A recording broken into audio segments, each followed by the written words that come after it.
واللہ ما طلعت شمس ولا غربت.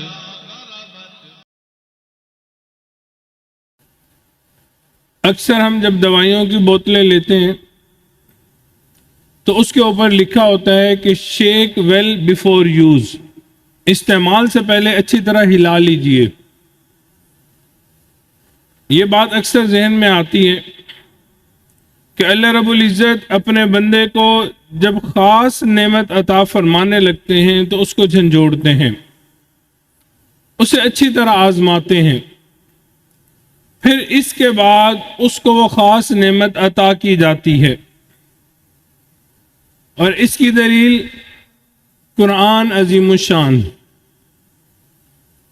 اللہ رب العزت فرماتے ہیں وَإِذِ ابْتَلَىٰ إِبْرَاهِيمَ رَبُّهُ بِكَلِمَاتٍ فَأَتَمَّهُنَّ، اور یاد کرو اس وقت جب ہم نے آزمایا حضرت ابراہیم علیہ السلام کو کچھ باتوں پہ اور وہ اس پہ 100% نکلے، اس کا رزلٹ 100% نکلا. نتیجہ کیا نکلا؟ فرمایا قَالَ إِنِّي جَاعِلُكَ لِلنَّاسِ إِمَامًا، اے میرے پیارے ابراہیم میں نے آپ کو انسانوں کا امام بنا دیا. تو امامت ملنے سے پہلے آزمایا گیا. اسی طرح اللہ رب العزت نے اپنے مقبول بندوں کو بھی آزمایا.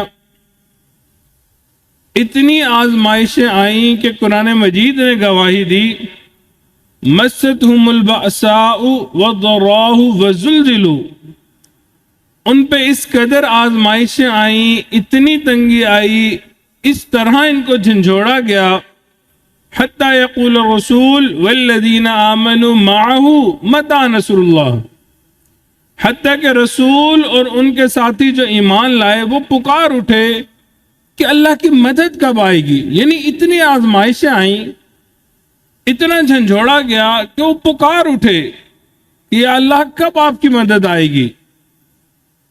پھر فرمایا الا ان نصر اللہ قریب، جان لو کہ اللہ کی مدد قریب ہے. تو صحابہ کرام رضی اللہ عنہم اجمعین اللہ رب العزت کے چنے ہوئے بندے تھے جن کے بارے میں کہہ دیا رضی اللہ عنہم ورضوا عنہ.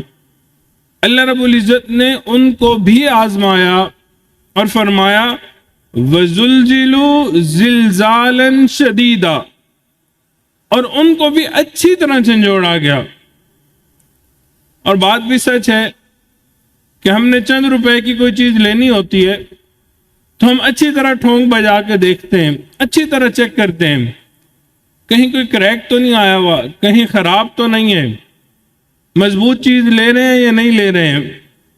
تو اسی طرح اللہ رب العزت بھی اپنے بندوں کو آزماتے ہیں، چیک کرتے ہیں، اور جو کامیاب ہوتا ہے پھر اس کو انعام دیا جاتا ہے.